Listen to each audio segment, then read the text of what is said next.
안녕하십니까? 추석 명절 잘 보내고 계시죠?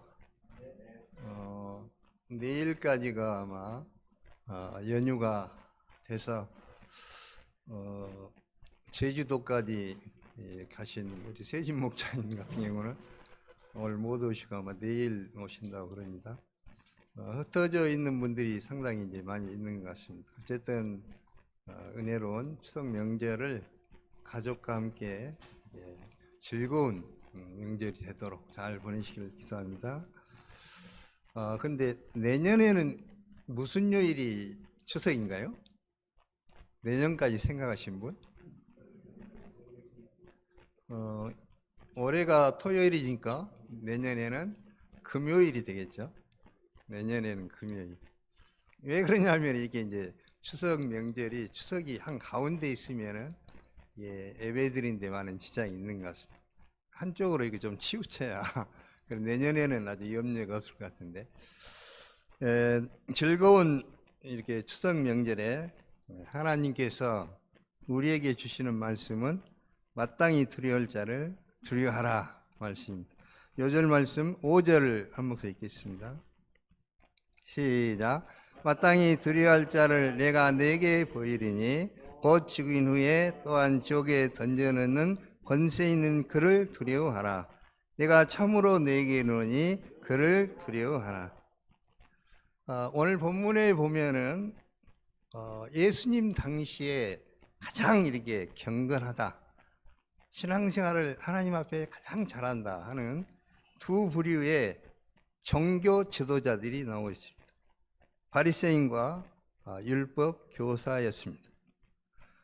오늘 말씀의 전반부에서 예수님은 이런 바리새인들과 율법사들의 외식을 책망하시며 후반부에서는 예수님의 제자들이 세상에서 박해를 받을 때 하나님을 두려워함으로 신앙의 절개를 지키라고 말씀하고 있습니다.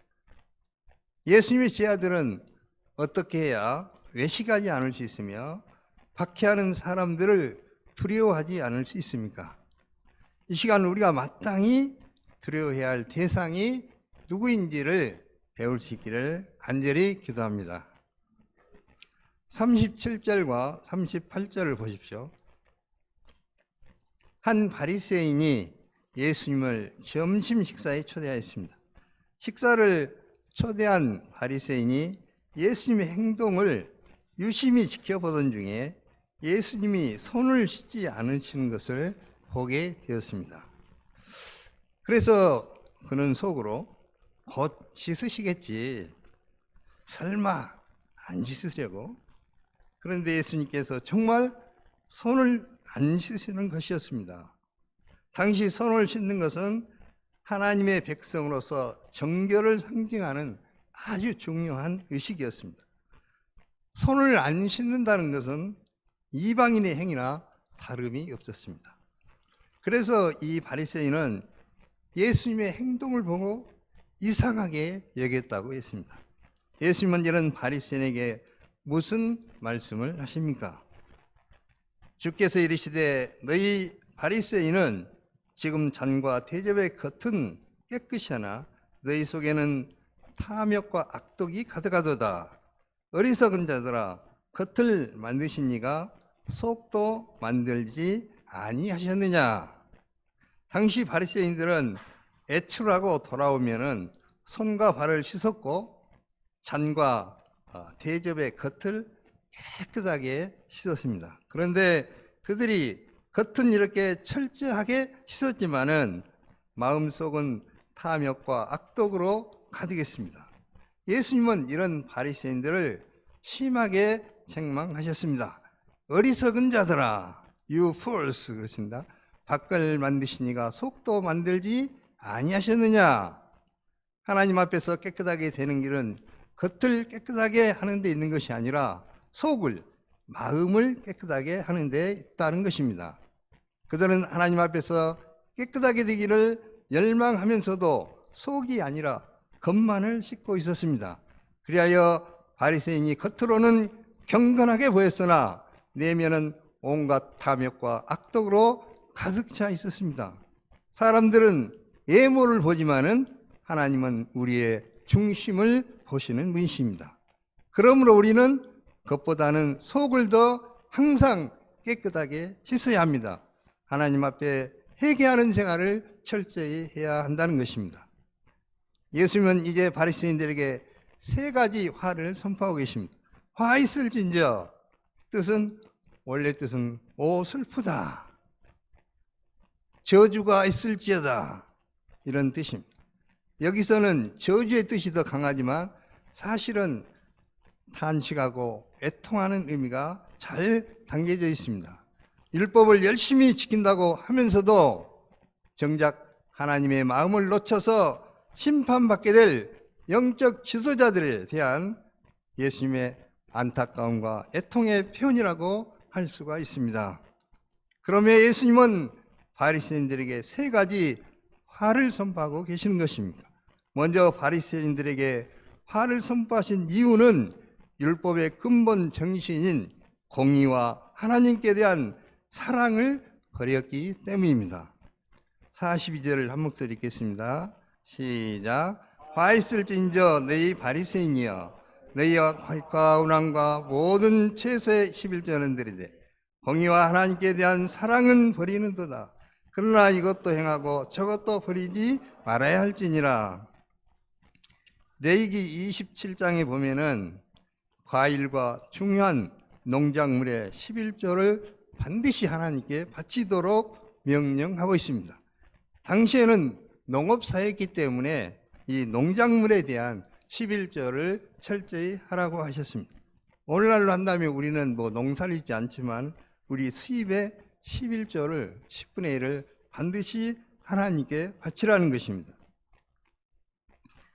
당시 박하와 운향과 모든 채소는 향료나 약재로 쓰이는 것으로서 아주 소량으로 집에서 이렇게 재배를 하였습니다. 그런데 바리새인들은 이런 것에 11조까지 철저하게 드렸습니다. 그들의 11조 생활은 아주 철저했습니다. 하지만 그들은 11조의 정신인 공의와 사랑을 버렸다고 하십니다. 공의라는 말은 여기서 원래 재판과 관련된 정의를 가리키고 있습니다. 바리새인들은 공의가 실행되어야 하는 공정한 재판에서 공의를 실행하지 못했습니다. 실생활에서 공의는 가난하고 연약한 이웃에 대한 사랑과 정의와 선을 베푸는 것입니다. 그리고 하나님께 대한 사랑은 하나님이 베푸신 은혜와 축복에 대한 감사와 하나님께 대한 공경의 마음을 말하고 있습니다. 그런데 바리새인들은 11조의 정신은 잃어버리고 단지 11조라는 제도만을 강조하고 있었습니다. 그래서 예수님께서는 제도와 정신을 함께 갖추라고 여기서 말씀하고 있는 것입니다. 그들은 11조는 정확하게 계산해서 드리면서도 가난한 이웃을 멸시하고 하나님께 대한 사랑은 저버렸습니다. 예수님은 이런 그들에게 화가 있다고 말씀하셨습니다. 그리고 이것도 행하고 11조도 철저히 바치고 저것도 하나님께 대한 공의와 하나님께 대한 사랑도 버리지 말라고 말씀하고 있습니다. 그리고 바리새인들에게 화가 있는 것은 사람들의 인정에 집착해 있기 때문이라고 하고 있습니다. 43절을 보십시오. 바리새인들은 회당의 높은 자리와 시장에 나가서 사람들이 자신에게 경의를 표하는 것을 즐겼습니다. 바리새인들의 기쁨의 근원은 사람들의 인정과 칭찬이었습니다. 하나님을 섬긴다고 말했지만 실제로 그들은 사람을 섬기고 있었습니다. 하나님보다도 사람을 사랑하고 사람을 더 두려워했습니다. 하나님의 자리에 사람을 두었던 것입니다. 또한 이들은 겉과 속이 다른 이중생활로 다른 사람에게 악영향을 끼치고 있었습니다. 당시 율법 교사들 대부분이 바리새인들에게서 나왔기 때문에 율법사들은 바리새인에 대한 책망을 듣고 같은 모욕감을 느끼고 있었습니다. 바리새인을 향한 예수님의 신랄한 책망이 계속되자 함께 식사하던 한 율법사의 얼굴이 붉게 상기되기 시작했습니다. 도둑이 제발 저린다, 이런 속담이 있습니다. 예수님의 말씀이 율법사의 심령까지 파고들어서 그의 마음이 뜨끔뜨끔하였습니다. 그러자 선생님 이렇게 말씀하시니 우리까지 모여 가시는 것입니까? 라면서 예수님께 따져 물었습니다. 그러자 예수님은 율법 교사들에게도 세 가지 화를 선포하십니다. 다 같이 46절 읽겠습니다. 시작. 이르시되 화 있을진저 또 너희 교사 지기 어려운 짐을 사람에게 지우고 너희는 한 조각도 이 짐에 대지 아니하는도다. 여러 가지 율법에 대한 세부 규정을 만들어서 사람들에게 이들은 큰 짐을 지었습니다. 당시 율법사들은 율법을 연구하고 가르치는 교사로서 서기관이라고 보통 불렸습니다. 율법 교사들은 하나님의 계명 대신에 사람이 지기 어려운 랍비 율법의 짐을 만들어서 백성들에게 지웠습니다. 예를 들면은 10계명이 있는데 10계명 중에서 네 번째 계명 4계명이 무엇인가요? 이사야 목자님 10계명이 4계명이 무엇인가요?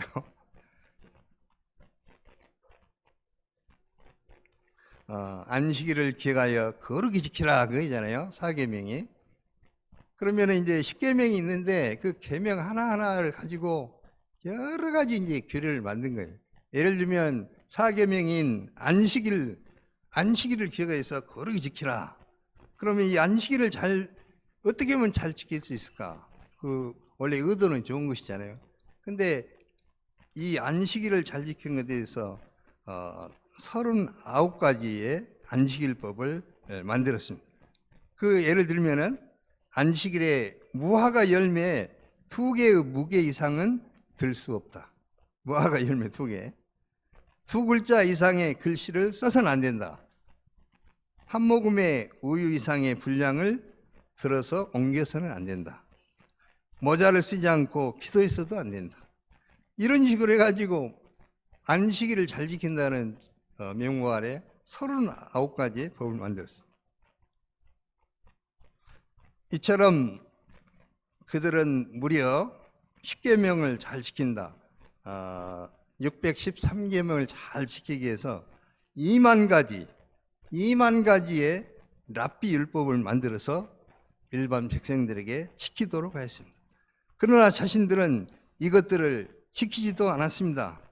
이를 다 지킨다는 것은 사실 불가능한 것입니다. 또 지킬 필요도 없습니다. 우리가 지키고 순종해야 할 것은 하나님의 계명들입니다. 그래서 예수님은 이들의 이선적인 삶에 대해서 화가 있다고 경고하셨습니다.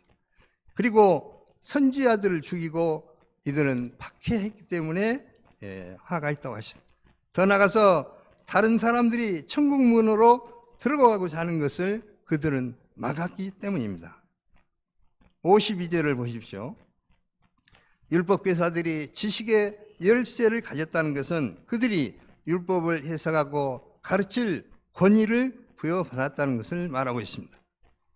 지식의 열쇠는 천국에 들어가게 하는 복음을 가리키고 있습니다.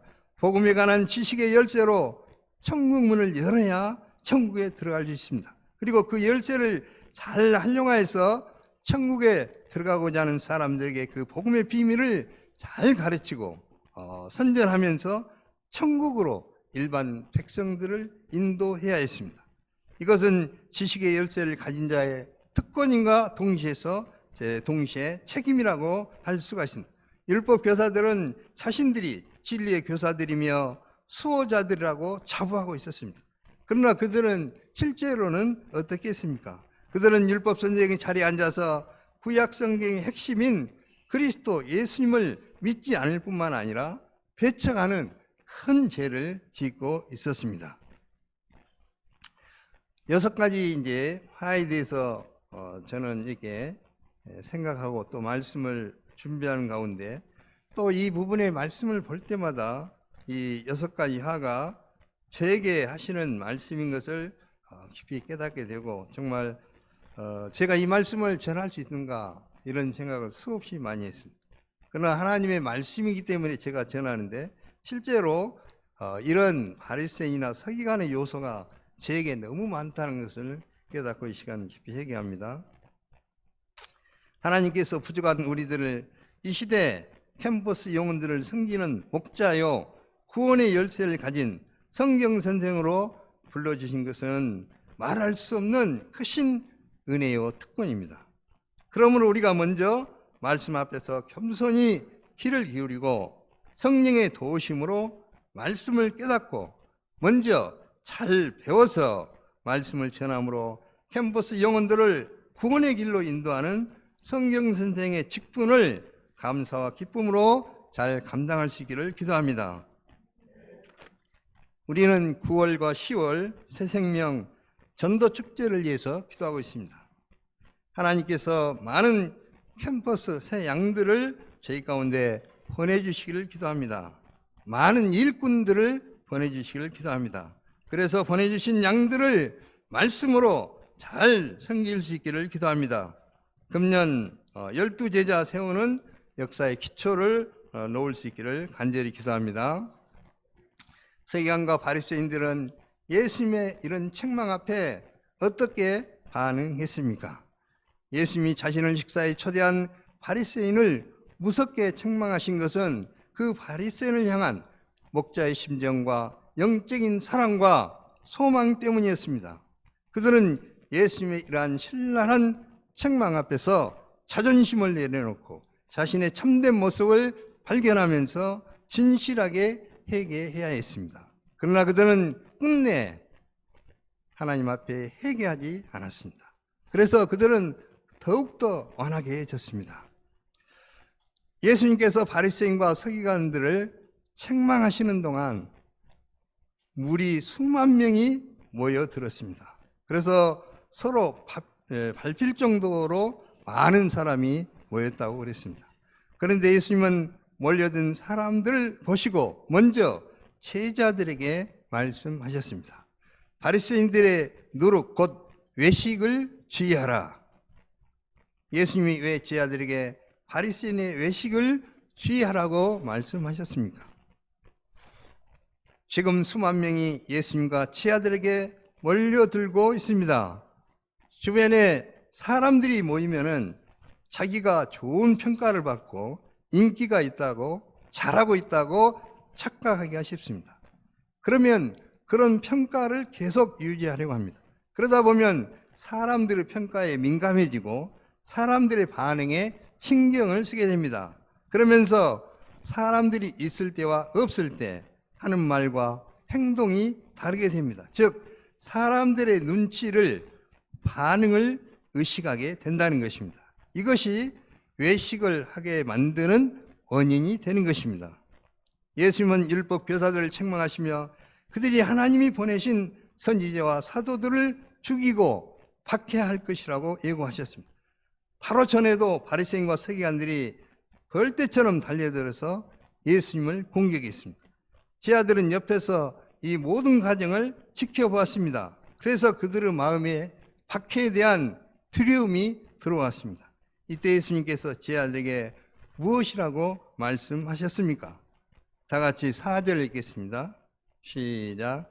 내가 내 친구 너에게 말하노니 몸을 죽이고 그 후에는 능히 더 못하는 자들을 두려워하지 말라. 예수님은 제자들을 내 친구라고 하십니다. 친구에게는 모든 것을 말하고 싶고 모든 것을 함께하고 싶습니다. 그런데 친구에게 좋은 이야기를 해줘야 되는데 예수님은 자신이 박해받으시는 것처럼 친구인 제자들에게도 박해가 있을 것임을 말씀하고 있습니다. 예수님의 부활 승천 후 제자들이 복음 역사를 섬길 때 이런 무서운 박해가 있을 것을 아시고 예방적 차원에서 제자들에게 미리 말씀하고 계시는 것입니다. 제자들이 박해를 받을 때 그럼 어떻게 해야 합니까? 예수님은 몸은 죽이지만 그 후에는 능히 더 못하는 자를 두려워하지 말라고 말씀하십니다. 몸을 죽인다는 것은 하나밖에 없는 나의 생명을 빼앗아가는 것을 말합니다. 이는 참으로 두려운 일이 아닐 수 없습니다. 그래서 목숨 앞에서는 비굴해지고 원치 않게 사람의 눈치를 보며 살아가게 됩니다. 그런데 예수님은 박해하는 사람들을 두려워하지 말라고 말씀하십니다. 왜 그렇습니까? 오늘 요절 말씀입니다. 5절 같이 읽을까요? 시작. 마땅히 드릴 자를 내가 내게 보이리니 곧 죽인 후에 또한 지옥에 던져는 권세 있는 그를 두려워하라. 내가 참으로 내게 이르노니 그를 두려워하라. 우리가 마땅히 두려워할 대상은 오직 하나님 뿐이십니다. 우리가 진짜 두려워야 할 분은 죽은 후에 지옥에 던져넣는 권세가 있으신 하나님 한 분이십니다. 하나님은 우리를 죽일 수도 있고 살릴 수도 있으십니다. 천국으로 인도하실 수도 있고 지옥불에 던져 넣을 수도 있으십니다. 그러므로 이 하나님을 두려워해야 합니다. 사도 바울이 하나님을 두려워하며 오직 하나님 앞에서 살았습니다. 디모데후서 4장 6절로 8절입니다.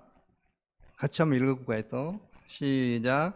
전지와 같이 내가 벌써 부치고 나의 떠날 시각이 가까웠도다. 나는 선한 싸움을 싸우고 나의 살려갈 길을 마치고 믿음을 지켰으니 이제부로는 나를 위하여 의의 멸관이 예비되었으므로 주 곧 의로우신 재판장이 그날에 내게 주실 것이며 내게만 아니라 주의 나타나심을 사모하는 모든 자에게도.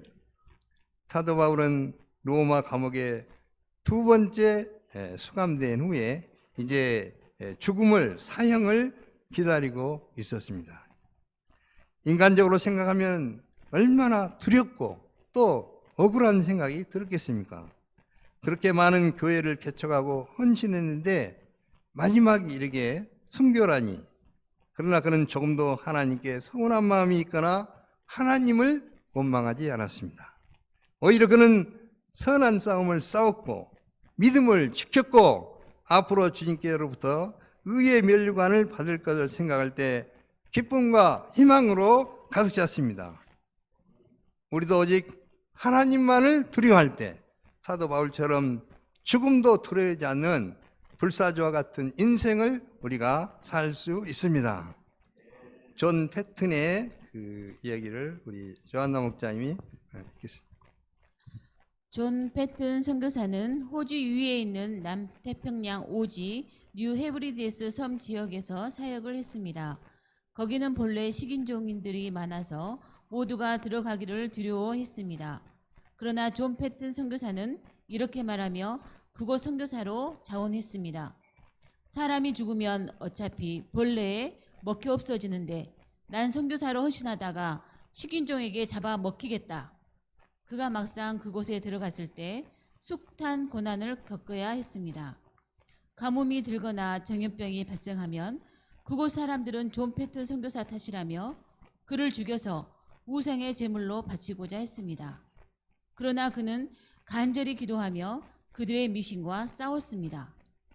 헌신적으로 원주민들을 사랑하고 섬겼습니다. 결국 그곳 원주민들이 하나 둘 회개하고 예수님을 영접하는 기적의 역사가 일어났습니다. 존 패튼의 아들도 아버지의 뒤를 이어 그곳에서 선교 사역에 충성했고 지금은 그곳에 5개의 선교부가 설치될 정도로 큰 부흥의 역사가 일어났습니다. 존 패튼이 그곳에 가기 전 찰스 다윈이 거기 가서 보고 진화론의 증거를 찾아냈다고 기뻐했다고 합니다. 그곳 온주민들은 원숭이와 비슷하게 생겼고 옷도 입지 않은 미개인들이었기 때문입니다. 그런데 다윗이 34년이 지난 뒤 그 섬을 다시 방문했다가 깜짝 놀라고 말았습니다. 그곳 주민들이 단정하게 옷을 입고 너무나 행복해 보였기 때문입니다. 이유를 알아보니 존 패튼 선교사가 와서 복음을 전하여 그 섬을 완전히 변화시켜 놓았기 때문입니다. 그래서 다윈이 감동을 받고 존 패튼 선교사를 그곳에 보낸 런던 선교부에 그에게 헌금을 했다고 합니다. 누가 식인종의 섬을 변화시킬 수 있겠습니까? 오직 하나님만을 두려워하고 양들을 진정으로 사랑한 존 패튼 선교사의 믿음과 사랑이 이런 기적을 만들어낸 것입니다. 하나님이 진정으로 원하시는 것은 피상적인 종교의식이나 형식이 아닙니다. 하나님을 두려워하여 죄를 짓지 않고 마음으로 한 영혼을 사랑하며 섬기는 것입니다. 거기에 감동이 있고 사람을 변화시키는 능력이 있습니다. 아멘. 우리는 눈에 보이는 사람들을 두려워하며 살기가 너무 쉽습니다. 이 땅에 사는 것이 전부라고 생각할 때 권세를 가진 사람들을 두려워하기 쉽습니다. 직장 상사나 교수님이 나의 앞길을 쥐고 있다고 생각하고 그 앞에서 쩔쩔매며 살아가기가 쉽습니다. 그러나 나의 앞길을 인도하시는 분은 하나님이십니다. 나의 생사복과 영혼까지도 주관하시고 계십니다. 그러므로 진정으로 두려워할 분은 바로 하나님뿐이라는 것입니다. 우리가 이 하나님을 믿음으로 세상에 대한 두려움을 이기고 담대히 승리하는 종들이 될 수 있기를 기도합니다. 결론적으로 우리가 사람을 의식하며 사람 앞에서 살면은 반드시 외식을 하게 되어 있고 이중적인 삶을 살 수밖에 없습니다. 그러나 하나님을 의식하며 하나님을 두려워하며 하나님 앞에 살면은 외식할 필요가 없습니다. 거룩하신 하나님 앞에 항상 회개하고 두렵고 떨림으로 살게 됩니다. 예수님은 우리가 외식을 경계하고 박해하는 사람들을 두려워하지 말라고 하십니다. 우리가 하나님만을 두려워하고 하나님 앞에 살면은 하나님께서도 우리를 철저하게 보호하시고 책임져 주십니다. 우리가 하나님이 어떤 분이신지 다시 한번 깊이 영접하고 하나님을 두려워함으로 이 땅에서 사랑과 세상에 대한 두려움을 이기고 믿음으로 승리하는 삶을 살 수 있기를 기도합니다. 기도하겠습니다. 하나님 아버지, 추석 명절 때 저희들을 불러주시고 하나님 앞에 예배할 수 있는 귀한 은혜 주시니 감사합니다. 바리새인과 이 서기관들 같이 정말 사람 앞에 살지 않고 정말 하나님을 두려워하고 하나님 앞에 삶으로 외식하지 않고 이중적인 생활을 하지 않고 하나님을 기쁘시게 하는 삶을 살게 도와주시기를 간절히 기도하고 원합니다. 이 하나님을 두려워하면서 저희들이 날마다 살아가게 하시고 가을 학기를 승리할 수 있도록 도와주시기를 간절히 기도합니다. 감사하며 예수님 이름으로 기도합니다. 아멘.